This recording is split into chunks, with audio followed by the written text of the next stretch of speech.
இருக்கக்கூடிய எங்களுடைய அருமை மருத்துவர் டாக்டர் மஞ்சுளா பாரி அவர்களையும், எங்களுடைய அன்பு மகள் மருத்துவர் சுபாஷினி அவர்களையும், எங்களுடைய பேத்தி ஜானகி அவர்களையும், ராணிமேரி கல்லூரிய தமிழ்துறை பேராசிரியை அம்மா மல்லிகா அவர்களையும் வருக வருக என்று வரவேற்கின்றோம். இங்கே அமர்வதற்கு மருத்துவர் தலவாய் கிருஷ்ணன் அவர்களை அன்புடன் அழைக்கின்றோம். மருத்துவர் இணைநெஞ்சமல் மாரி அவர்களை அழைக்கின்றோம். வெற்றி இயக்குனர் விஜய் ஆனந்த் அவர்களை அழைக்கின்றோம்.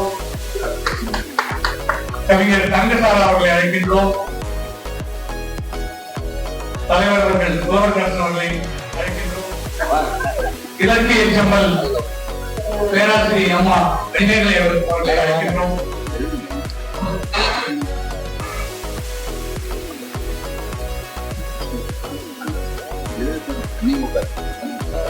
இந்த அற்புதமான நிகழ்ச்சிக்கு இங்கே வரவேற்புரை ஆற்றுவதற்காக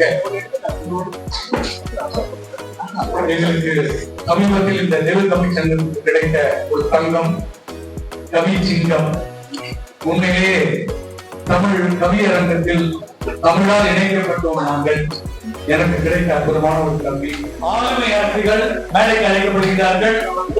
மருத்துவர் சாயலட்சுமி அவர்கள், தொழிலதிபர் லட்சுமி தொழிலாம் அவர்கள், பேராசிரியர் தேவி விஜயகுமார் அவர்கள், திருமதி எஸ்தர் எவாஞ்சலின் அவர்கள் அனைவரும் சாதனை மந்திரிகள் மேடைக்கு அழைக்கப்படுகிறார்கள். இங்கே சமீபத்தில் ஸ்ரேனிக காவியம் என்ற ஒரு அற்புதமான கவிதை கூட தங்கசாரா அவர்கள் வெளியிட்டார்கள். உண்மையிலே அந்த கவிதை முறை பார்த்த அத்தனை தமிழ் கவிஞர்கள், தமிழ் அறிஞர்கள் இன்னும் பாராட்டிக் கொண்டே இருக்கிறார்.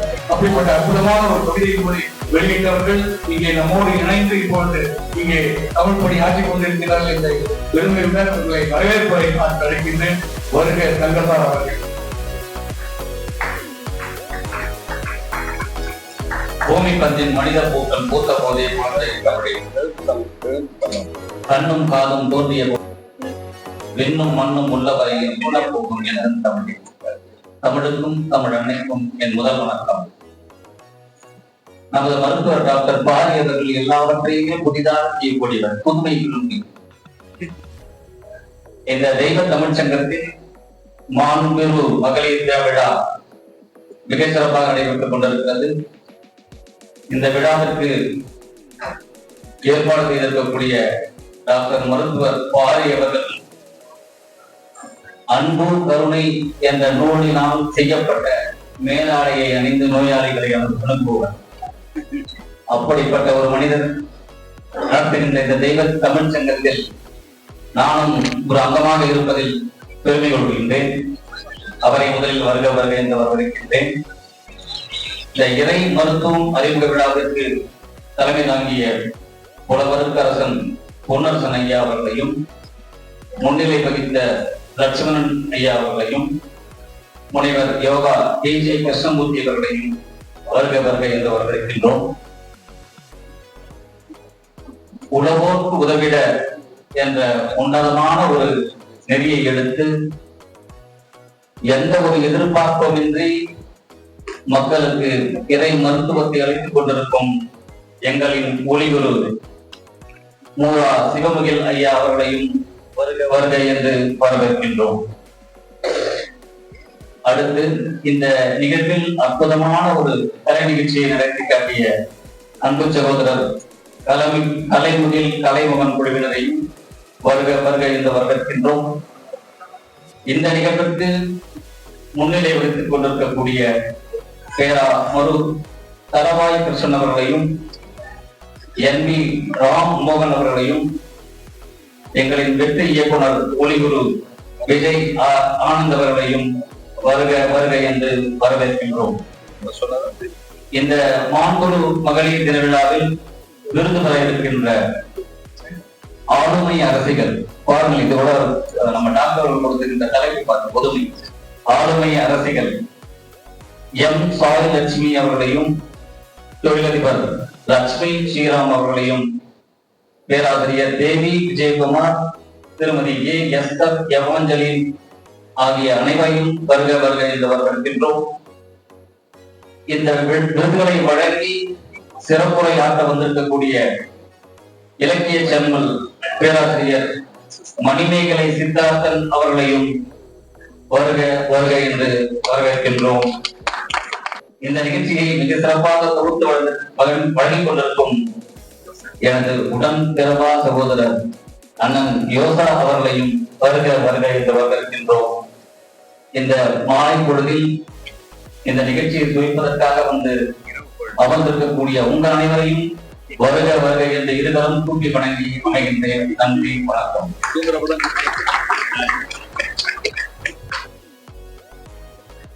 வரவேற்புரை வழங்கிய சங்கர்சார் அவர்களுக்கு நன்றி தெரிவித்துக் கொண்டு தலைமை உரை இறைநெறி செம்மல் அவர்கள் இங்கே அழைப்பதற்கு முன்பாக வள்ளுவ பெருமகனார் 2000 வருடத்துக்கு முன்பாக அற்புதமான தமிழினுடைய சிறப்பு, நம்முடைய பொருட்களை, நகைகளை, முக்கியமான பத்திரங்களை வைப்பதற்கு பேங்க் லாக்கர், சேஃப்டி லாக்கர் தெரியும். அதுக்கு தமிழில் 2000 வருடத்துக்கு முன்பாக எங்க வங்கி இருக்கிறது. ஆனால் வள்ளுவன் சொல்லியிருக்கிறான். எப்படிப்பட்ட அற்புதமான குரல் பாருங்க. அற்றால் அடிப சிந்தித்தல் அற்றொருவன் பெற்றால் பொருள் வைப்புழி. இந்த வைப்புழி என்ற ஒரு வார்த்தை இருக்கின்றதே, இது மிக அற்புதமான ஒரு வார்த்தை. படிக்கின்ற பொழுது ஆச்சரியம் அடைந்தேன். இப்போது நம்முடைய நகைகளை பாதுகாப்பதற்கு சேஃப்டி லாக்கர் வச்சா அது இந்த பிறவிக்கு மட்டும் அதுவும் நடுவே கொள்ளையடிச்சாங்க கூட. ஆனால் வள்ளுவர் சொல்கிறார் பாருங்கள், பொருள் பெற்றவன் இந்த பிறவிக்கு மட்டுமல்ல அடுத்த பிறவிக்கும் வருகின்ற பிறவிக்கும் அந்த பொருளை பாதுகாப்பாக வைக்கக்கூடிய ஒரு சேஃப்டி லாக்கர் ஒன்று இருக்கிறது என்று சொன்னால் அது ஏழைகளின், அற்றார் வறியவர்களின் வயிற்றில் உணவாக அளிக்கின்ற பொழுது அது அத்துணை பிறவிக்கும் வந்து சேரும் என்று ஒரு அற்புதமான குரலில் சொல்கின்றாரே, அந்த வைப்புடி, பொருள் வைப்புடி என்று சேஃப்டி லாக்கர். அப்படிப்பட்ட சேஃப்டி லாக்கர்கள் தொடர்ந்து புரட்சி தலைவரை தொடர்ந்து அவருடைய ரசிகராக இருக்கக்கூடிய இளைஞர் செம்மல் சேஃப்டி லாக்கர் புஷ்டர் இடம் பிடித்து விட்டார் என்று சொல்லி, அப்படிப்பட்ட அற்புதமான ஒரு இன்று வாழக்கூடிய புரட்சி மருத்துவர் அவர்களை, இளைஞர் செம்மல் அவர்களை இங்கே தலைமையுடைய ஆற்ற அழைக்கின்றேன். வருக, உங்களது தமிழை அளித்தவர்.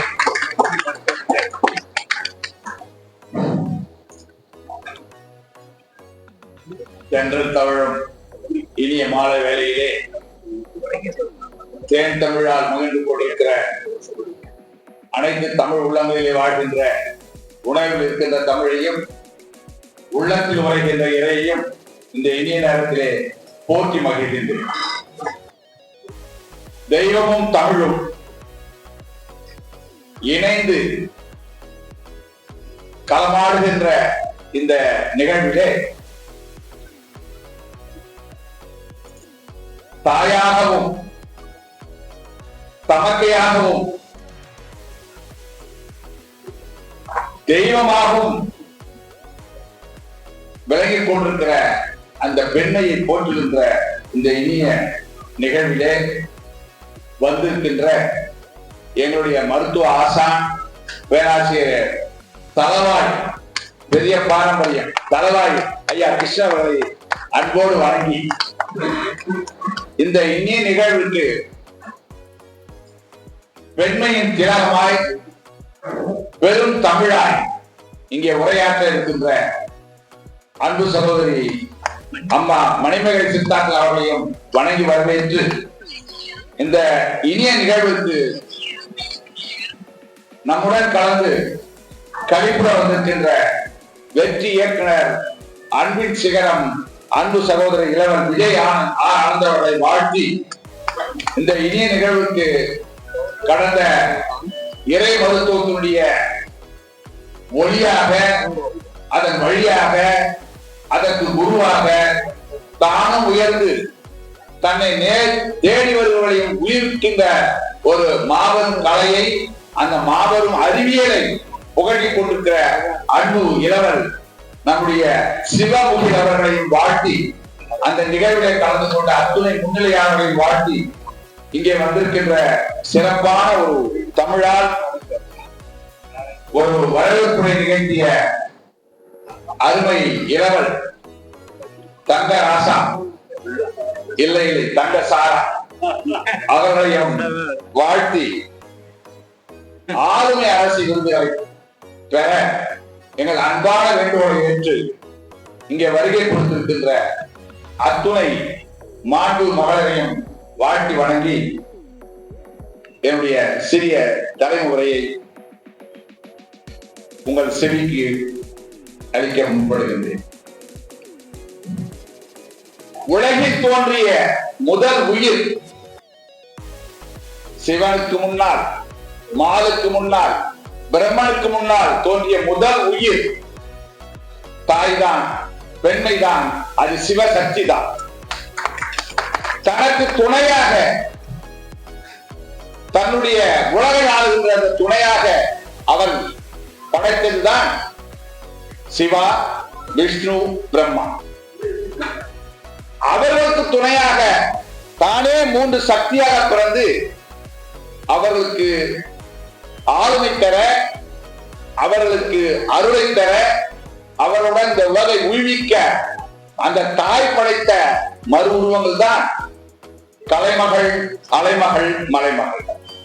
இப்படி இந்த பிரபஞ்சம் தோன்றுவதற்கு காரணமாய் இந்த முதல் உயிரை காலம் மறைத்து விட்டது. சில கண்ணியவான்கள் பின்தள்ளி விட்டார்கள். அதை முன்னிறுத்துகிற விதமாய் பல நூற்றாண்டுகள் நாம் போராடி கொண்டிருந்தாலும் இன்னமும் பெண்மை பெண்ணுக்கு தான் இருக்கிறது. அவர்களுக்கு உரிமை தருகிறோம் என்று சொல்வது எத்தகைய மோசடித்தான் என்பதை நாம் உணர வேண்டும். நாம் உரிமை தர நாம் யார்? அவர்கள் நமக்கு ஈடானவர்கள். அவர்கள் இன்னும் சொல்ல போனால் அந்த உரிமை அவர்கள் தான் நமக்கு தந்தார்கள். 2000 ஆண்டுகளுக்கு முன்பு வேட்டை சமுதாயமாக இருந்த இந்த உலகு முதலில் பெண்ணைத்தான் தலைவியாக ஏற்றுக்கொண்டது. அங்கே ஏற்றப்பட்ட அந்த நெருப்பை காக்கின்ற பெரும் பொறுப்பை பெண் தான் பெற்றிருந்தார். அடுத்து வேளாண்மை சமுதாயமாக அது பரிணமிக்கிற போது அப்பொழுதுதான் அங்கே தலைவன், தலைவி, சொத்து, உரிமை, பின்னர் அடிமை என்ற சிறு மாற்றங்கள் ஏற்படுகிறது. இப்படி அந்த காலத்தில் அந்த நெருப்பை காக்கிற பொறுப்பை இன்னமும் அவர்கள் சமையலை செய்து கொண்டிருப்பதுதான் இந்த காலத்தினுடைய கோலமாகும். பாரதி உருவெடுத்து தன் பாட்டால் அவன் விராசி தள்ளுகிற போது நமக்கெல்லாம் அந்த பெண்ணுக்கு முன்னுரிமை தந்த முதல் சமுதாயம் தமிழ் சமுதாயம் என்று சொல்லிக் கொள்வதை நாம் மிகவும் மகிழ்வுகிறோம். எழுக்கிற பாடல்கள்லாம் பெண்மைக்காக, வணங்குகிற தெய்வம் எல்லாம் பெண் தெய்வங்கள் தான், அழிக்கிற கழிப்பெல்லாம் அவர்களுக்கு தான். இப்படி பாரதி வெளிவந்த நம் பைந்தமிழ்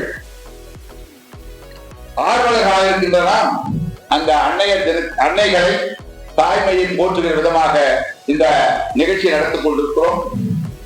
அன்பை பொழியும் அம்மனை, அறிவை புகட்டும் ஆசிரியை, அக்கறை காட்டும் சோதரி, தோழமை தாங்கும் தோழியாய்,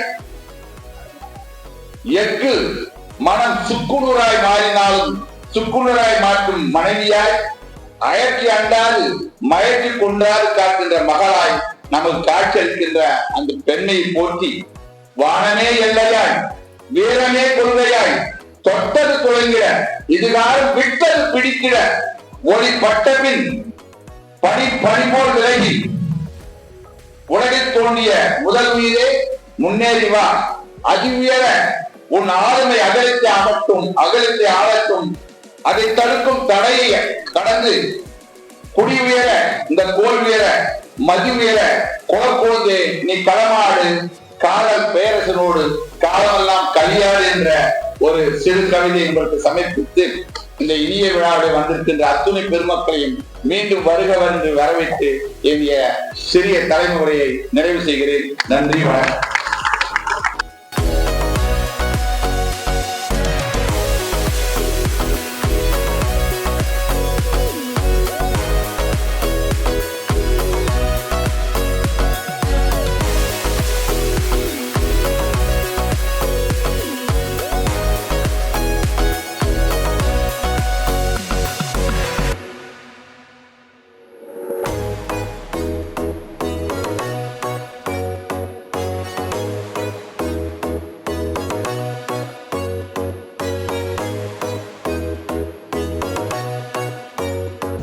ஆளுமை அரசுகளை வாழ்த்துவதற்காக எங்களுடைய வெற்றி இயக்குனர் இப்பொழுது வாழ்த்துறை வழங்க அழைக்கின்றோம். வருக வருக வெற்றி இயக்குனர் விஜய் ஆனந்த் அவர்கள்.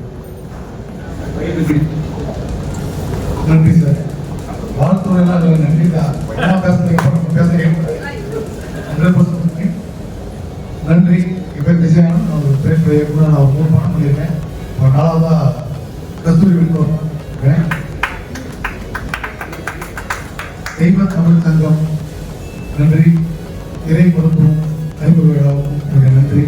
இந்த விழாவுக்கு என்ன இன்வைட் பண்ண ஐயா பாரி அவர்களுக்கும் ஐயா கவிஞர் யோசை அவர்களுக்கும் ஐயா தங்கராசான்னு சொன்னாரு. தங்கராசா தங்கராசா அவர்களுக்கும் நன்றி. அம்மா மணிமேகலை ரொம்ப அற்புதமா பேசுறாங்க. ரொம்ப சந்தோஷமா இருந்தது. அவங்க கேட்டு ரொம்ப கேள்விதான் இருந்தேன். ரொம்ப சந்தோஷம். விழாவுக்கு சிறப்பு எல்லாருக்கும் நன்றி. அப்புறம் வந்து ஐயா கலைமுகில் சிவமுகில் ஐயா வந்து நமக்கு அவருக்கு நன்றி. சிவமுகில் ஐயா வந்து இறைப்பதை பற்றி சூப்பரா சொன்னாரு. கலைமுகில் வந்து நமக்கு செவி மருத்துவத்தை சூப்பரா கொடுத்தாரு. கலைமுகிலுக்கும் என்னுடைய நன்றி. அப்புறம் அந்த சிரமம் பண்ண சகோதரி ரொம்ப அற்புதமா சிரமம் சொல்றாங்க. வாழ்க்கை செஞ்சாங்க. ரொம்ப சூப்பரா இருந்துச்சு. ரொம்ப ரொம்ப சந்தோஷம். நிறைய அம்மாக்கள் நிறைய அக்கா தங்கச்சிகளாக வந்திருக்கீங்க. எல்லாருமே என்னுடைய மகளிர் வாழ்த்துக்கள். தேங்க்யூ.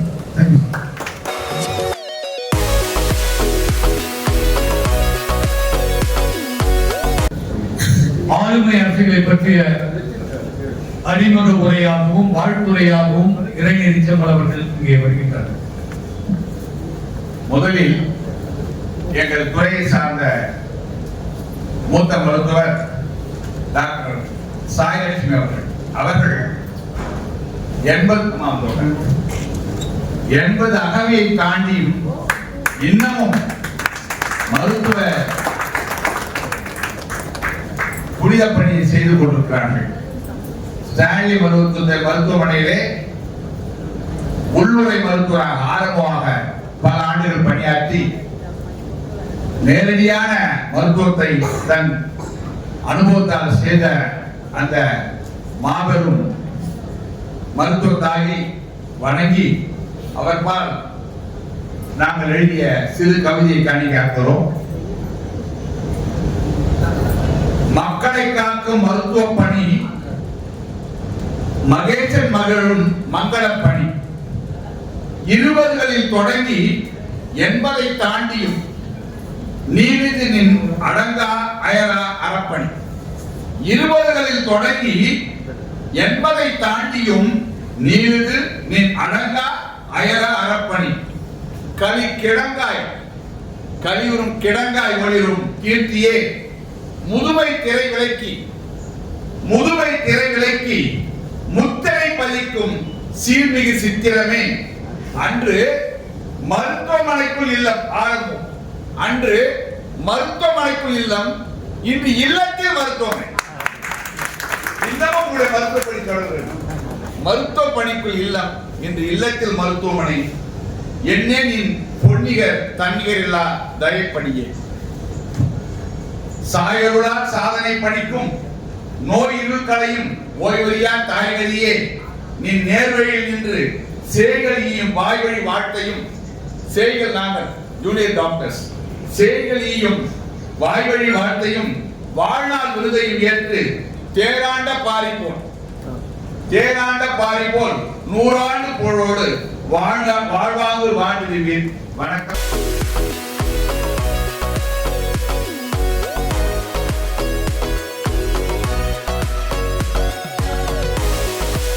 திருமதி லட்சுமி துளசிராம் இவர்கள் டிஆர் எக்ஸ்போர்ட்ஸ் என்ற நிறுவனத்தை ஆவடியில் நடத்தி வருகிறார்கள். டிஆர் குளோபல் எக்ஸ்போர்ட்ஸ் என்ற நிறுவனத்தை நடத்தி வருகிறார்கள். அவர்களுக்கு என்னுடைய சிறிய காணிக்கை இந்த கவிதை.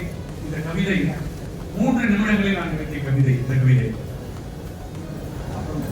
ராமனின் கரம் பிடித்த சீதை என துளசி ராமனின் கரம் பிடித்த தூய லட்சுமியை இன்பமுடன் இல்லறம் இனிதாய் நடத்தி 2 குழந்தைகளுக்கு அன்பு தாயானவரை அடுப்பூது பெண்களுக்கு படிப்பதற்கு என்ற அலட்சிய வழியை அடித்து தூளாக்கியவரே, அடுக்கடுக்காய் கல்வி பயின்று புரட்சி செய்து அலைமகளாய் இருந்த நீர் கலைமகளும் ஆனீர்.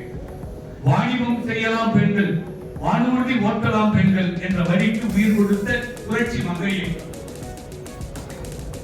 அயல் நாட்டிலும் உள்நாட்டிலும் வாணிபம் அசத்தலாய் புரிந்து பெரும் பொருளை அள்ளி குவித்த அதிசய நங்கையை, இறை மருத்துவத்தில் ஒளிபுருவாகி பெற்ற பயன் இவ்வுலகோர் பெற்றிட உள்ளமெங்கும் இறை ஒளியை ஏற்றி வரும் தாங்கள் இன்னும் சாதனைகள் பல புரிந்திட இதயத்தால் வாழ்த்துகிறோம்.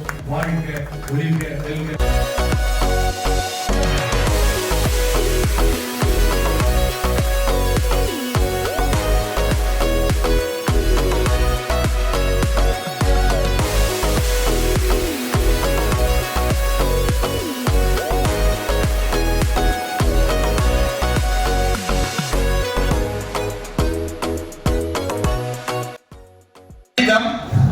கணிதம் என பல குண அனிதம் அணிந்த ஆளுமை அரசியே வருக, எங்கள் அகம் நிறை ஆசியை பெறுக.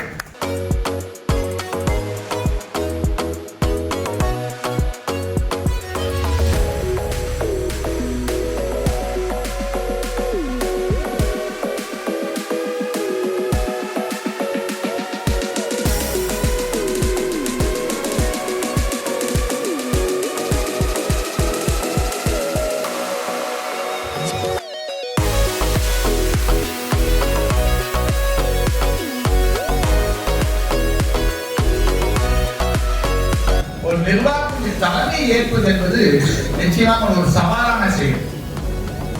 அதில் அவருடைய சிறப்பு மட்டுமல்ல, நிறுவனத்துடைய உயர்வு, நிறுவனத்தின் பணிபுரிவருடைய உயர்வு, ஒட்டுமொத்தமாக அந்த நிறுவனத்துடைய எதிர்கால சிறப்பு எல்லாம் அடங்கியிருக்கிறது. அப்படி அலுவலக தலைமையாக, நிர்வாக தலைமையாக இருக்கிற திருமதி எஸ்தர் ஏஞ்சல் அவர்களை அன்போடு அழைக்கிறோம். அம்மா அவர்கள் சக்கரா மருத்துவனுடைய சிஇஓவாக இருக்கிறார், நிர்வாக தலைமையாக இருக்கிறார். இது நான் எழுதிய கவிதை. நித்திரம் அகன்று தூக்கம், நித்திரம் அகன்று ஆளும் சக்கரம் என சுழன்று மருத்துவத்தை பத்திரமாய் காக்கும் ஏழறிவு எந்திரமே. சிஇஓக்கள் 6 அறிவு பார்த்தாங்க, 7வது அறிவு ஒன்று இருக்கும். அதனால ஏழறிவு எந்திரமே ஏந்தலே ஏஞ்சலினே. அவன் பேர் எஸ்தர் ஏஞ்சலினே. ஏழறிவு எந்திரமே ஏந்தலே ஏஞ்சலினே. நீர் வியக்கும் வினை வித்தர், மயக்கம் புகழ் அத்தர், பணியில் சிந்தனை சிதறா சித்தர், எங்கள் சிந்தையில் நித்தம் வலிக்கும் எஸ்தர். இவர்கள் வித்தர், அத்தர், சித்தர், எஸ்தர். இன்று மகள் தின மாண்பு விருதை பெற்று மண்ணில் மகிழ்ந்து மனம் மாறாது 100 ஆண்டு வாழ்க வாழ்க என வாழ்த்துகிறோம்.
உலகம் யாவையும் தாமுளவாக்கலும் நிலை பெறுதலும் நீக்கலும் நீங்கலா அழகினா யாட்டுடைய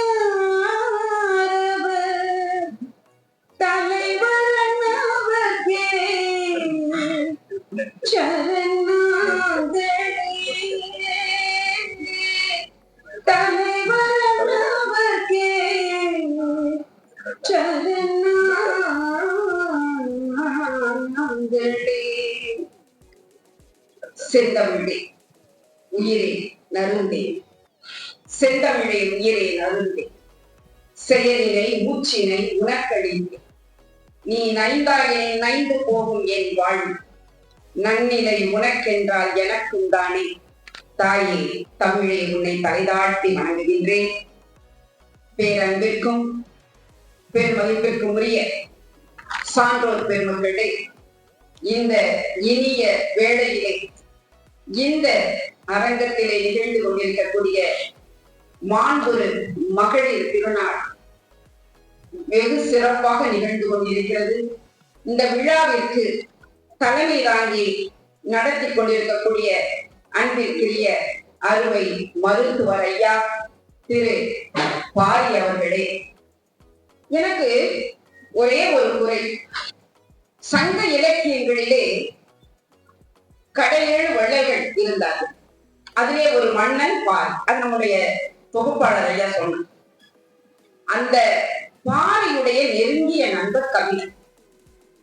பாரியை மூவேந்தர்களும் சூழ்ந்து நின்று நயவஞ்சகத்தால் வீழ்த்து விடுவார். அப்பொழுது கபிலர் வேதனைப்படுகிறார், துன்பம் அடைகிறார். அந்த கபிலர் இன்று இல்லையே என்று நான் வருந்துகிறேன். அந்த கபிலர் இன்று இருந்திருந்தார் அன்றைய பாரிதான் இன்றைய பாரியாக வீற்றிருக்கிறார் என்று பெருமகிழ்ச்சி அடைந்திருப்பார். நாங்கள் பெருமகிழ்ச்சி.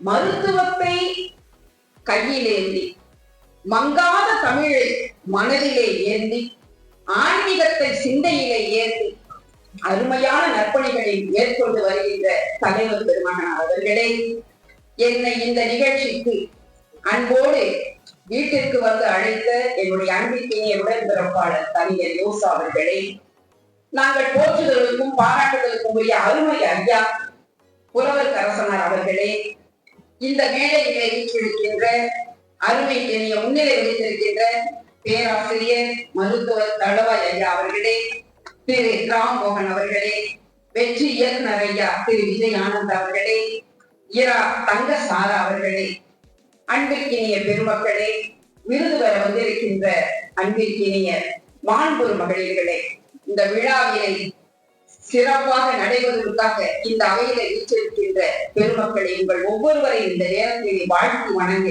நான் பெருமகிழ்ச்சி அடைகின்றேன். என்னுடைய அன்பிற்கினிய அருமை தோழி ராணிமேரி கல்லூரியின் தமிழ் துறை பேராசிரியர் மல்லிகா அவர்கள் இங்கு வந்திருக்கிறார்கள். என் அன்பிற்கினிய அருமை தங்கை தமிழாசிரியை இதோ தேவி அவர்கள் இங்கு வந்திருக்கிறார்கள். அவர்களுக்கும் என்னுடைய மனம் நிறைந்த நல்வாழ்த்துக்களை நான் தெரிவிப்பதில் பெருமகிழ்ச்சி. மகளிர் திருநாள் என்பது நமக்கு நன்றாகவே தெரியும்.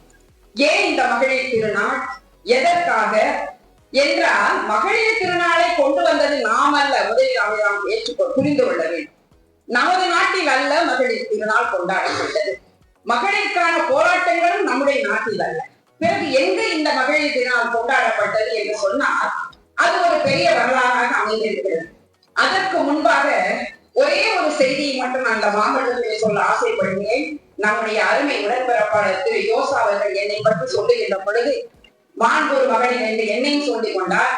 அத்துடன் மிகச்சிறந்த இசை வல்லுநர் என்று சொன்னார். எனக்கு அதுதான் ரொம்ப வேடிக்கையா இருந்தது. ஏன்னு சொன்னா எனக்கும் இசைக்கும் கொஞ்சம் கூட உணர்வு இல்லை. அது ஒரு பெரிய கதை.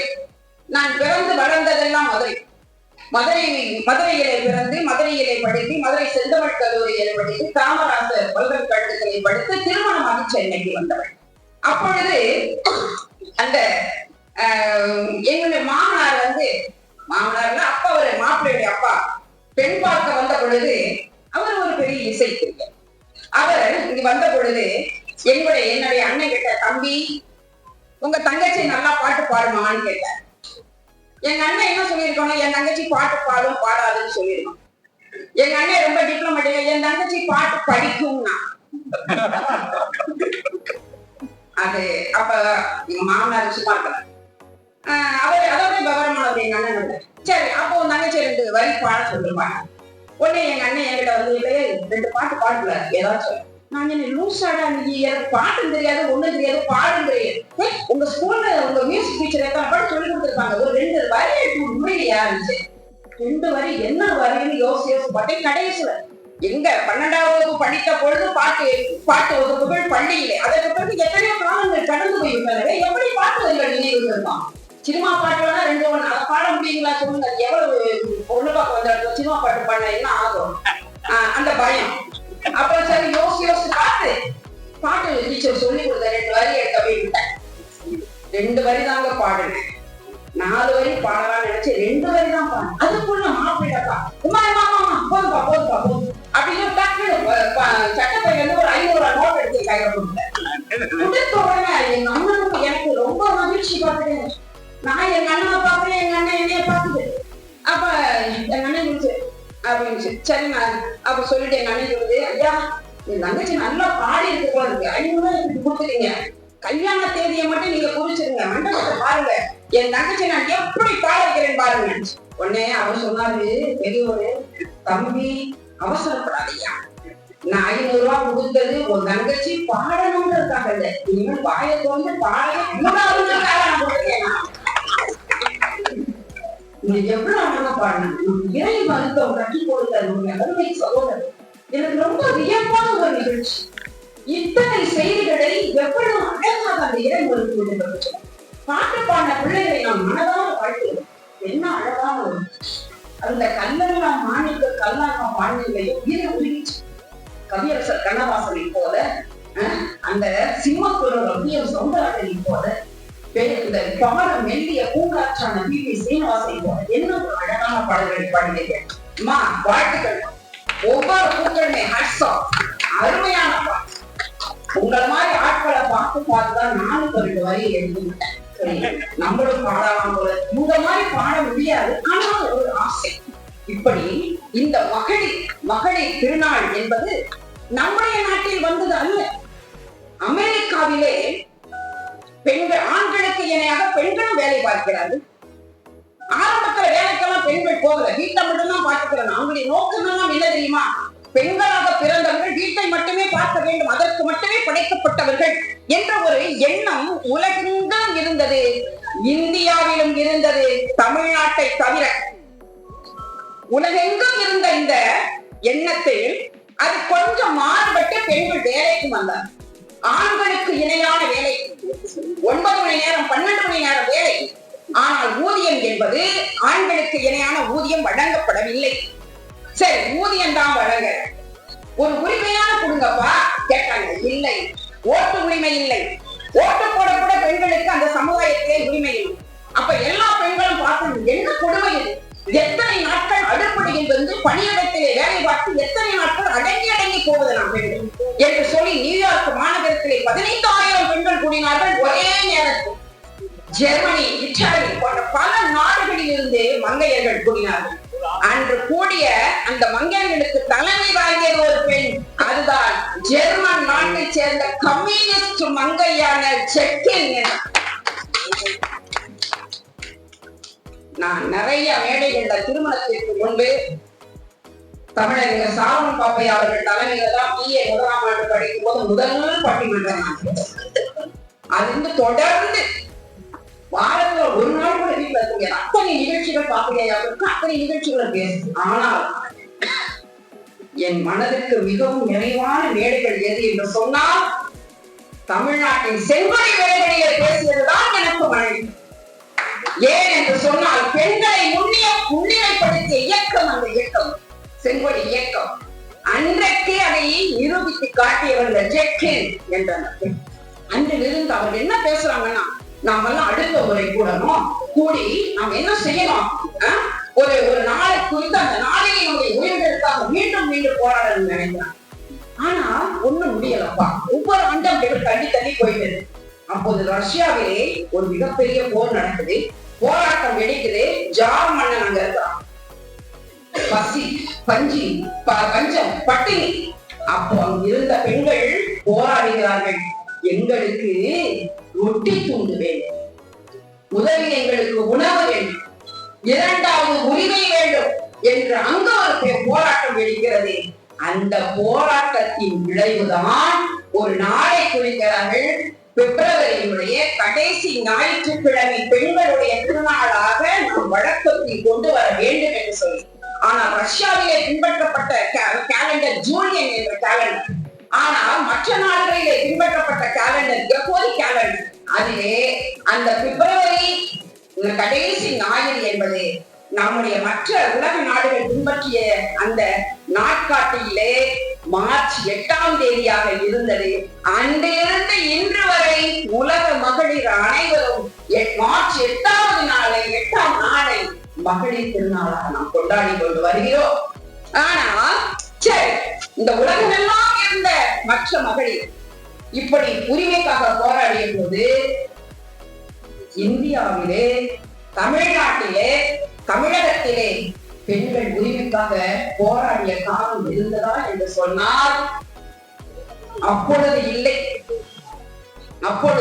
ஏன் என்று சொன்னால் தமிழர்களை பொறுத்தவரை தமிழ் சமுதாயம் தாய் வழி சமுதாயமாக தான் இன்று வரை வாழ்ந்து கொண்டிருக்கிறது. ஒரு தலைப்பு ஒன்று, ஒரு கருத்தாக்கம் ஒன்று தரப்படும். அப்படிப்பட்ட கருத்தாக்கம் இந்த ஆண்டு சிறப்பான வாழ்க்கைக்கு சமநிலை. இதுதான் இந்த ஆண்டு மகளிர் தினத்துக்குண்டான தலைப்பு, கருத்தாக்கம். என்ன தெரியுங்களா? சிறப்பான வாழ்க்கைக்கு சமநிலை. அது என்ன சிறப்பான வாழ்க்கை? நம்ம இயற்கை இறை மருத்துவம் செய்த அருமை சகோதரர் அவர்கள் ஒரு வார்த்தை சொன்னார் இல்லைங்களா? உலகிலேயே மிக சிறப்பான ஒரு படைப்பு எந்த படைப்பு என்று சொன்ன மனித படைப்பு. அப்படி இன்னைக்கு நம்ம சொல்றோம். 2000 வருஷத்துக்கு முன்னால அவை பாட்டி சொல்லிட்டு போயிட்டேன். அறிவு மாநிலராய் பிறந்தது. உலகத்துல ஆயிரக்கணக்கான லட்சக்கணக்கான கோடிக்கணக்கான மில்லியன் உயிரினங்கள் இருந்தாலும் மனித படைப்பை சிறந்த படைப்பு என்று வழங்கப்பட்டதை காரணம் என்ன தெரியுமா? மனிதனுக்கு மட்டும்தான் பகுத்து அறியும் அறிவு.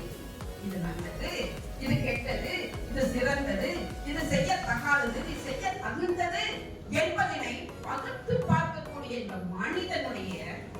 மனித இனம்தான் வாழ்க்கையை செம்மைப்படுத்தும். அந்த செம்மைப்படுத்தக்கூடிய வாழ்க்கைக்கு தேவையானது என்ன தெரியுமா? சமநிலை. எது சமநிலை? சமம் என்றால் இணை. எல்லோருக்கும் இணையாக பெண்ணினம் இன்றைக்கு விளங்க வேண்டும் என்று சொன்னால் அதற்கு அடிப்படையாக 4 செய்திகளை மட்டும் சொல்லி நான் உங்களிடம் விடைபெற ஆசைப்படுகிறேன். உலகில் கல்வியே சமநிலை. எது சமநிலை? பெண்களுக்கு கல்வியே சமநிலை. இரண்டாவது அறிவு ஆற்றல். அறிவாற்றலுடன் செயல்படுவதை சமநிலையை கொண்டு வரும். முதலில் கல்வி சமநிலையை கொண்டு வரும்.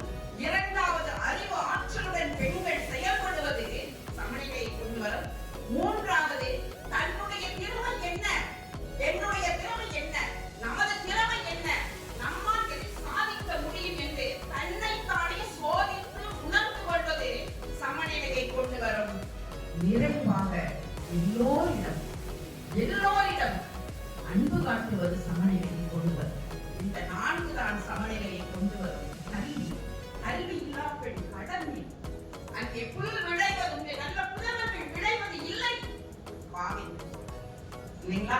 பட்டங்கள் ஆளும் சட்டங்கள் செய்வது பாலியல் பெண்கள் நடத்த வரும். 8 அறிவியல் ஆணுத்திங்கே பெண் இழைப்பிள்ளை கான் என்று கும்பியடில் சொன்னானே பாரதியார் சொன்னார்களா? இப்படி கல்வி, இந்த கல்வி மகளிரை மேம்படுத்தும். இது கல்வி என்பது என்ன நினைச்சிட்டு இருக்கிறோம்? எல்கேஜில இருந்து 12th வரைக்கும், அப்புறம் காலேஜ் முடிச்சதுக்கு அப்புறம் பிஜி, ஏதோ ஒண்ணு இப்படி முட்டையா புத்தகத்தை சமந்து ராவா பகலா உட்கார்ந்து படிச்சு என்ன ஃபர்ஸ்ட் கிளாஸ் மார்க் வாங்கியிருக்கியா, டிஸ்டிங்ஷன் வாங்கியிருக்கியா, என்ன மார்க்? இது மட்டுமல்ல கல்வி. வெறும் 8 படிப்பு மட்டும் கல்வி அல்ல. எதை கற்க வேண்டும்? நம்மை சூழ்ந்து இருக்கக்கூடிய சூழ்நிலையை கற்க வேண்டும். ஒரு இலக்கை தெரிந்து கொள்ள வேண்டும். அந்த இலக்கை நோக்கி பயணிப்பதுதான் கல்வி. ஒரு பேருந்துக்கு போறோம். நாங்க ஒரு தடவை மும்பை போயிருந்தோம். நம்ம மும்பை தமிழ்ச்சங்கத்துல பேசுறதுக்கு நாங்க போயிருந்தோம். அப்ப போயிட்டு எங்களை கடைக்கெல்லாம் கூட்டிட்டு போனாங்க. கூட்டிட்டு போயிட்டு எங்க சொந்தக்காரன் வீடு காணா அப்படின்ற ஒரு இடத்துல இருந்துச்சு. அப்ப நான் சொன்னேன் எங்க பேராசிரியர்கிட்ட, ஐயா எங்க சொந்தக்காரன் வீடு எங்க அண்ணன் பெரியப்பா பையன் இருக்கிறாருங்க, போலாமா? போலாம்ப்பா அப்படின்னு ஒரு 4 பேர் போறோம். போகும்போது பேருந்துல தான் போகணும். அப்ப போய் அங்க இருந்த ஒருத்தனை பார்த்தாலே தமிழ் ஆள் மாதிரி தான் தெரிஞ்சு. எங்க பேரரசர் கேட்டாரு, ஐயா சார் தானா போற பேருந்து எங்க சார்? தானா போற பேருந்து எங்க சார்? உடனே அவர் எங்களை அப்படி பார்த்தார். எங்க பேராசிரியர் பார்த்துட்டு, சார் எந்த பேருந்தும் தானா போகாது, டிரைவர் ஏறி உட்கார்ந்தாதான் போகும். நம்ம தமிழ்நாடுகளுக்கு ஆனாலும் எங்க போனாலும் நக்கல் பிடிச்சாளுங்க, எங்க போனாலும் நக்கல் பிடிச்சாளுங்க. பாருங்களேன், அந்த நேரத்துல எங்க பேராசிரியர் பிடிச்சிட்டாரு. அவருக்கு ஒரு மகிழ்ச்சி, சரி நம்மளுக்கு எங்கனாலும் ரொம்ப ஜாலியான மாட்டி தானே அப்படின்னு சொன்னார். இங்க போகணுங்க அப்படின்னு சொல்லி தானா எந்த பேருந்து போகும், டிரைவர் ஏறி உட்காரு. சரி, இப்ப நான் இருந்து ஆவணி போகணும், பிராட்வேல இருந்து ஆவணி போகணும்னா நான் 120 ஏறி தான் உட்காரு. இல்லாட்டி 79 ஒரு பஸ்ஸுக்கு ஒரு பேருந்து இருக்கு, அதுல ஏறி உட்காரு. அதை விட்டுட்டேன், நான் 102ல ஏறி உட்கார்ந்துட்டு சார் இந்த பேருந்து ஆவணி போகுது, எனக்கு ஆவணி டிக்கெட் கொடுங்க. ஏமா ஏய் பார்த்தா படிச்சாங்க மாதிரி தெரியல, இந்த பேருந்து இந்த பக்கம் என்ன கேளம்பாக்கம் போற பஸ், இதுல ஏறி உட்காந்துட்டு ஆவணி பஸ். நான் ஏறி உட்காந்துட்டேன், எனக்கு ஆவணி தான், ஒழுங்கு மரியாதை கீழே இறங்கி, இல்லாட்டி அவ்வளவுதான். சொல்ல மாட்டேன்னா நான் செல்கின்ற இடம் எது என்று முதலில் நான் ஒரு இலக்கை தேர்ந்தெடுக்க வேண்டும். அந்த இலக்கை நான் சென்று சேர்வதற்கு நான் என்ன செய்ய வேண்டும்? இதுதான் இன்னைக்கு மகளிர்கிட்ட இருக்கக்கூடிய ஒரு மிகப்பெரிய சவால். நமக்கே தெரிய மாட்டேங்குது, நான் என்ன செய்ய போறேன், நான் என்ன செய்யணும், அதற்காக நான் என்னை எப்படி தகுதிப்படுத்திக் கொள்ள வேண்டும் அப்படின்னு நம்மை நாமே தகுதிப்படுத்திக் கொள்வதுதான் இலக்கு. அந்த இலக்கை இன்றைக்கு நாம் சரியாக தெரிந்து கொள்ள வேண்டும். இன்னைக்கு நம்ம இந்த பெண்கள் என்ன சொல்றோம், நாங்க பாருங்க வார்த்தை பாடிய புதிய பெண்கள், இவங்க நன்னடையில கொண்ட வாழ்வை இடத்தில் யாரும் வந்தாத நீங்கள் இந்த ஞான செருக்கு செருமை மாதம் சொல்றோம். எனக்கு இந்த பாட்டை கேட்டு இந்த வாத்தியாருடைய பாட்டு எல்லாரும் சொல்றாங்க, எல்லாருமே சொல்லிக்கிறாங்க. எனக்கு ஒரு பழைய படம் ஒண்ணு இந்த பாட்டை கேட்கறப்ப ஞாபகம். எனக்கு அந்த படம் என்ன படம் தெரியல, ஆனா அந்த பாடல் காட்சி நான் தொலைக்காட்சியில பார்த்தேன். ஒரு பெரிய பீடம் மேடையில் இருக்கும், அது மேல வாத்தியார் நிற்பார். அந்த வாத்தியார் போய் சிலையா நிற்பார். அப்ப ஒரு கூட்ட பெண்கள், ஒரு 4 பெண்கள் அப்படியே பாடிட்டு வரும். பட்டங்கள் நடவதும் சட்டங்கள் செய்வதும் பாரினி பெண்கள் நடத்தவந்தோ, புதுமை பெண்களடி நாங்கள் புதுமை பெண்களடி அப்படி பாடுபட்டு அப்படியே இந்த மேடையில போயிடும். அடுத்த வினாடியே இந்த பீடத்துல இருக்கிற வாத்தியார் நிற்பார். பீடத்துல வந்து அப்படி குதிச்சு ஒரு பாட்டு பாடுவாரு பாருங்க. இது நகைச்சுவைக்கான பாடல் அல்ல. அவர் பாடுவார் பாருங்காரு, பெண்கள் இவர்கள் பெண்கள், இவர்களை நான் பெண் என்று எப்படி சொல்ல, நான் சொன்ன புதுமை பெண் இப்படி அல்ல, அறிவைத்தானே கூட்ட சொன்னேன், அம்மம்மா ஆடையை நானா உரைக்க சொன்னேன், அடிமை தளத்தை சாட சொன்னேன், அடக்கம் கெட்டா ஓட சொன்னேன்.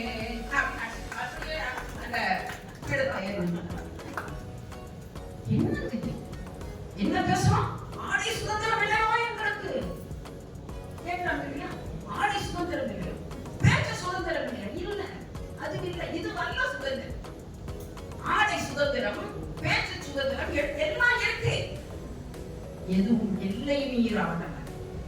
அதுதான் இலக்கு, அதுதான் இலக்கு.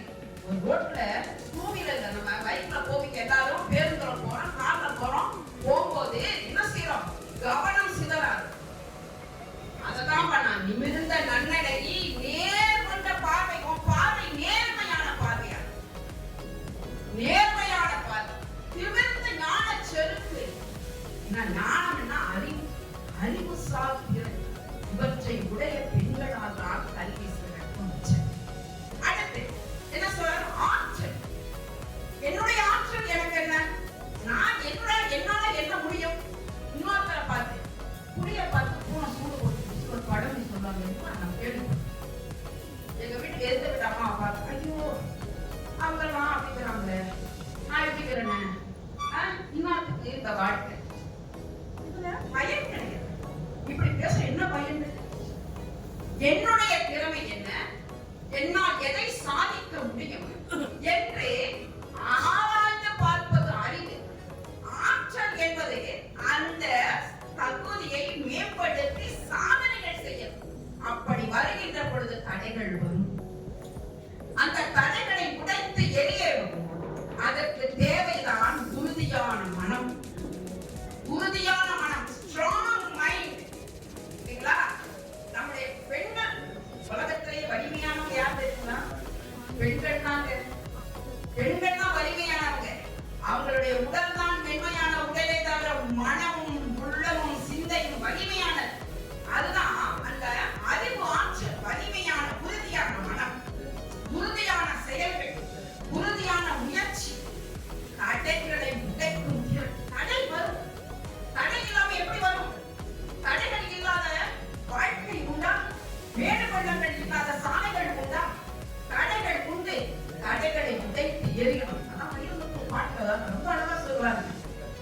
காந்தியடிகளுடைய பாடல்கள் அருமையான ஒரு பாடல்கள் பாருங்களேன்.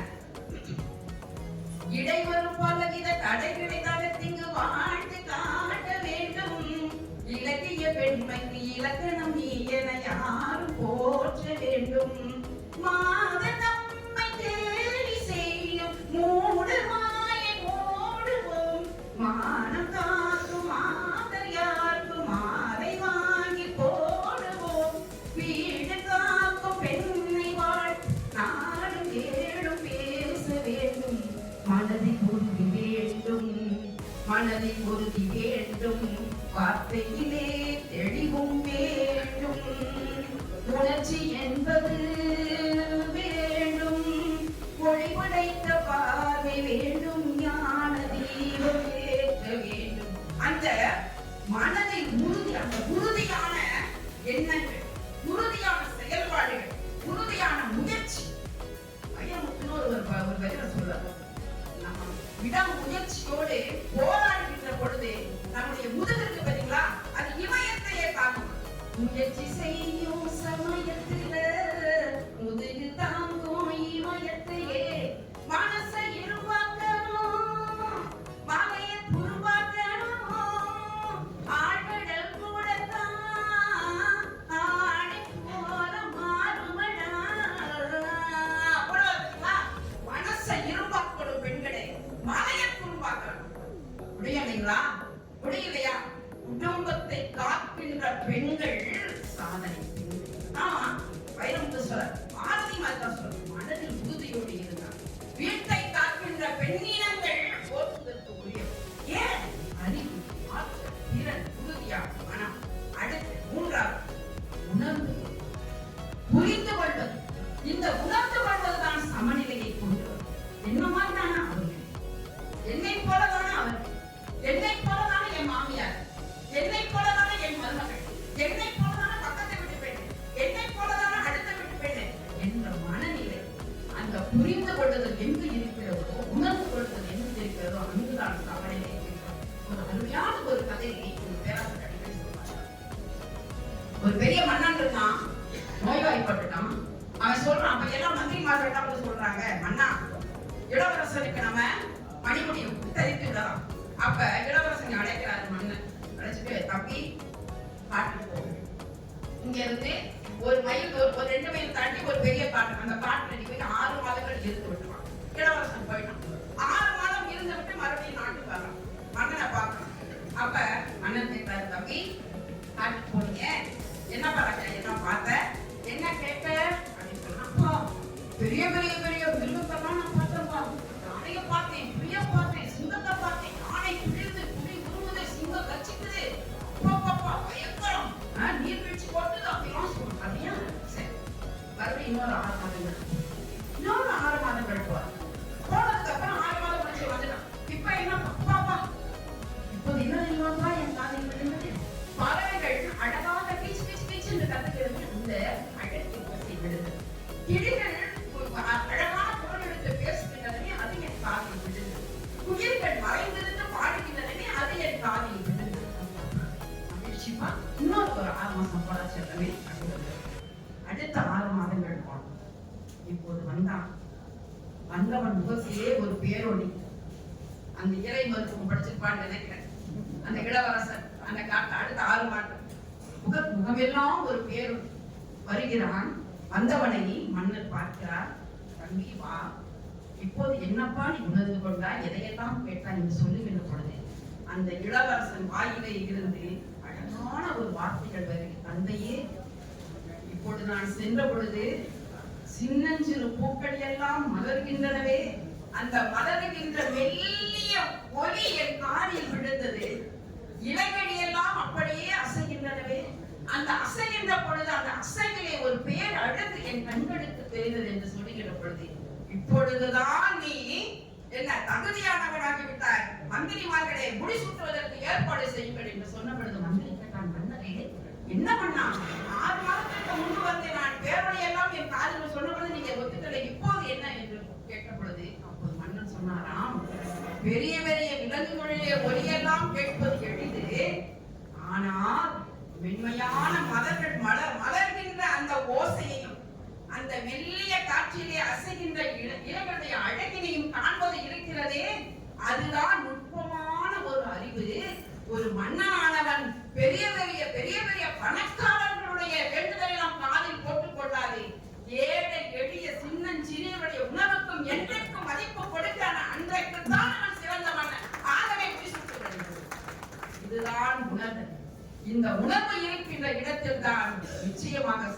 வரும் அன்பிற்குரியவர்களே, ஒரே ஒரு செய்திதான் நிறைவாக, அன்பு செய்யுங்கள்.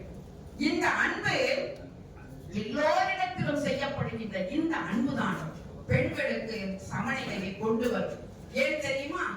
அந்த அறிந்து கொள்ளுதல், அறிந்து கொண்டு, தெரிந்து கொண்டு, புரிந்து கொண்டு, உணர்ந்து கொண்டு வாழ்கின்ற பெண்களால் தான் இந்த சமுதாயம் கட்டப்படும், வீடு கட்டப்படும். ஒரு பெண்ணானவள் பெற்றோரை புரிந்து கொண்டு, கணவனை புரிந்து கொண்டு, பிள்ளைகளை புரிந்து கொண்டு, உற்றார் உறவினரை புரிந்து கொண்டு, தன்னை சுற்றி வாழ்கின்ற அத்தனை பேரையும் புரிந்து கொண்டு வாழ்கின்ற பொழுதுதான் அந்த பெண்ணானவள் சாதனை பெண்ணாக விளங்க முடியும். அப்படிப்பட்ட பெண்களால் தான் இந்த சமுதாயம் வாழ்கிறது. ஆகவேதான் கண்ணதாசன் ஒரு பாட்டுல சொல்லுவாரு, பெண்கள் இல்லாத வீடு இருக்குது, அந்த வீட்டுல இருக்க முடியாது. ஏன் தெரியுமா? ஒவ்வொரு குடும்பத்திற்கும் மனையலத்தின் வேறாக விளங்கக்கூடியவள் பெண். மனை என்பது ஒரு நல்லறம் என்று சொன்னால், அந்த மனை என்பது வீடு என்பது ஒரு பெரிய மரம் என்று சொன்னால், அந்த மரத்திற்கு வேறாக விளங்கக்கூடியவள் பெண்கள். ஆக இப்படிப்பட்ட மகளிருக்கு சமநிலையை இந்த ஆண்டினுடைய குறிக்கோள் என்பது சமநிலை. பெண்களின் சமநிலை என்பதற்கு ஏற்றாற் போல சமநிலை கொண்டு வரக்கூடிய கல்வி, இந்த ஆற்றல், மன உறுதி, இரண்டாவது மூன்றாவது புரிந்து கொள்ளக்கூடிய திறன், நான்காவது எல்லோரிடத்திலும் காட்டக்கூடிய அன்பு, இவையே மனிதனின் மகளிரை உயர்த்தும். ஆகவே நான் நிறைவாக ஒன்றை சொல்லுகிறேன். கவிஞர் வாலியிடம் ஒரு சிலர் சென்று, கவிஞர் வாலி அவர்கள் இறைவன் எங்கு வாழ்ந்து கொண்டிருக்கிறான்? கோவில்களிலா, ஆலயத்தில், தேவாலயங்களிலா, மசூதிகளிலா என்று கேட்ட பொழுது கவிஞர் வாலி ஒரு 4 வரிகளை எழுதி அவரிடம் கொடுத்தாரா. அந்த பாட்டு தான் ஒரு அழகான 4 வரி. பல நூல் படித்து நீ அறியும் கல்வி, பொது நலம் நினைத்து நீ வழங்கும் செல்வம், பிற உயர்வினிலே உனக்கு இருக்கும் இன்பம், இவை அனைத்திலுமே இருப்பதுதான் தெய்வம், பிற உயர்வினிலே உனக்கு இருக்கும் இன்பம், இவை அனைத்திலுமே இருப்பதுதான் தெய்வம், பாசமுள்ள பார்வையிலே கடவுள் வாழ்கிறான், அவன் கருணையுள்ள நெஞ்சினிலே கோவில் கொள்கிறான், பாசமுள்ள பார்வையிலே கடவுள் வாழ்கிறான், அவன் கருணையுள்ள நெஞ்சினிலே கோவில் கொள்கிறான். ஆகவே உலகில் பிறந்த அத்தனை மகளிரும் இந்த கருணை உள்ளம் கொண்ட கோவிலாக வாழ்ந்து கொண்டிருக்கிறார்கள். அவர்களை மீண்டும் மீண்டும் நான் மனதார வாழ்த்துகின்றேன். கல்வி கற்றுக்கொள்வோம், அன்பால் இந்த உலகை ஆழ்வோம். ஆளுமை மிக்கவர்களாக விளங்குகின்ற அத்துணை மங்கையர் பெருமக்களுக்கும் என் மனம் நிறைந்த நல்வாழ்த்துக்களை இந்த வேலைகளை தெரிவித்து வாழ்த்தி வணங்கி விடைபெறுகின்றேன். வாய்ப்புக்கு நன்றி கூறுகின்றேன். வாழிய செல்லமன், வாழ்த்து நற்றோழர், வாழிய பாரதம், அனைத்து நாடு. நன்றி, வணக்கம். இந்த விழாவிற்கு தலைமை நாயகி நடத்திக் கொண்டிருக்கின்ற தெய்வ தமிழ் சங்கத்தினுடைய நிறுவனர் சகாகலா வல்லவர், நம்முடைய மருத்துவர் அவர்கள் அனைத்து துறையிலும் வல்லவராக திகழக்கூடியவர். அவர் நாம் இன்னும் நடிகராகத்தான் பார்க்கவில்லை, பாடகராக பார்த்துவிட்டோம், கவிஞராக பார்த்துவிட்டோம், நடிகராகவும் ஆகவே பல்கலை விட்டார் அவர். அது மட்டுமல்ல, பேரறிவன் திருவாக வழங்கக்கூடியவர், இளைஞரி செம்மலாக வழங்கக்கூடியவர். இப்படிப்பட்ட நிகழ்ச்சிகளை எல்லாம் அவர் ஒருவரால் தான் நடத்த முடியும். வேறு யாராலும் இப்படி ஒரு சீராக வழியமைத்து யார் யாருக்கு என்னென்ன செய்ய வேண்டும், எப்படி செய்ய வேண்டும் என்பதை வரையறுத்து செய்யக்கூடிய வல்லமை ஆற்றல் மிக்கவர் தான் நம்முடைய டாக்டர் அவர்கள். அவர்களை மனதார பாராட்டுகிறேன். இந்த நேரத்தில் இன்று மகளிர் தின விழா சிறப்பாக கொண்டாடப்பட்டிருக்கிறது. இந்த மகளிர் தின விழா கொண்டாடப்படுவதனுடைய நோக்கமே 1922ஆம் ஆண்டு ரஷ்யாவிலே யார் மன்னரை மீட்டு ஏற்பட்ட புரட்சியிலே மகளிர் பங்கெடுத்துக் கொண்டதற்காக லெனின் அவர்கள் மகளிருக்கு சிறப்பு செய்ய வேண்டும் என்கின்ற நல்ல நோக்கத்தோடு அந்த மகளிர் தின விழாவை ஒரு மகளிர் தினத்தை உருவாக்க வேண்டும் என்று 1922 மார்ச் 8ஆம் நாள் மகளிர் தினத்தை உருவாக்கினார். அதற்கு பிறகு 1975ஆம் ஆண்டு ஐக்கிய நாடுகள் சபையிலே மகளிர் தினத்தை கொண்டாட வேண்டும் என்று உலகத்தில் சர்வதேசத்தில் மார்ச் 8ஆம் தேதி அன்று மகளிர் தின விழா கொண்டாட வேண்டும் என்று அறிவிப்பு செய்தார். அதிலிருந்துதான் மகளிர் தின விழா தொடர்ந்து நடைபெற்றுக் கொண்டு வருகிறது. இன்று வரை நடைபெற்றுக் கொண்டிருக்கிறது என்றால் அதற்கு அடித்தளம் அமைத்தவர் லெனின். அதற்கு கொண்டாட வேண்டும் என்ற நிலையை உருவாக்கியது ஐக்கிய நாடுகள் சபை. இதை நினைவூட்டி இன்றைக்கு 4 பேர் மிக சிறப்பான நம் நம்முடைய தெய்வ தமிழ் சின்ன சார்பிலே போற்றப்பட்டிருக்கின்றார்கள். இன்றைய நான் சொல்ல வேண்டும், நம்முடைய பேராசிரியர்கள் பேசுகின்ற போது மிக அழகாக பேசினார்கள். எனக்கு தெரிந்து உரையை ஆரம்பிப்பதற்கு முன்னால் ஒரு பாடலை பாடி உரையை துவங்குவது சாரதா நம்பி ஆதரவானவர்கள். அதற்கடுத்து பேராசிரியர் மணிமேகலை அவர்கள் தான் பார்க்கின்றேன். ஒன்றை நினைவூட்டுகின்றேன். அவர் நகைச்சுவைக்காக சொன்னாரோ இல்லையோ, நான் பெண் பார்க்கும் படம் வருகின்ற போது எனக்கு 2 வரை பாடியது 500 ரூபாய் கொடுத்தார் என்றார்கள். ஆனால் அது பொய்யாகிவிட்டது. அன்றைக்கு அவர்கள் விடாமுயற்சி எடுத்தார்கள். விடாமுயற்சி எடுத்து இன்றைக்கு பல பாடல்களை இன்று நல்ல ராகத்தோடு பாடினார்கள் என்று சொன்னால், நாம் மாமனார் நம்மளை போற்ற வேண்டும் என்கிற அளவுக்கு தன்னை வளர்த்தி கொண்டு இன்றைக்கு அருமையான பாடல்களை எல்லாம் பாடியிருக்கின்றார்கள். அவரை போல்தான் மகளிர் நேரங்களில் நீங்கள் எல்லாம் வந்திருக்கின்ற மகளிர்கள் பெரும் முயற்சி எடுத்து உங்களுடைய உரிமைகளை பாதுகாத்துக் கொள்ள வேண்டும். உங்களுக்கு உரிமை யாரும் தர வேண்டியதில்லை. இந்த உரிமை என்பது நீங்களாகவே எடுத்துக்கொள்ள வேண்டியது. ஆணாதிக்கத்திடமிருந்து உரிமையை எதிர்பார்க்காதீர்கள். ஆணாதிக்கம் என்றும் பெண் அழியாக இருக்க வேண்டும் நினைப்பதுதான் அது கூடவே பிறந்தது. ஆகவே நீங்கள் எல்லாம் உங்களுடைய உரிமையை எடுத்துக்கொண்ட நாளாக இதை போட்டியிட வேண்டும். கேட்டீங்கன்னா, தமிழ்நாட்டில் மகளிர் தின விழா நிறைய அமைப்புகள் கொண்டாடுகின்றன.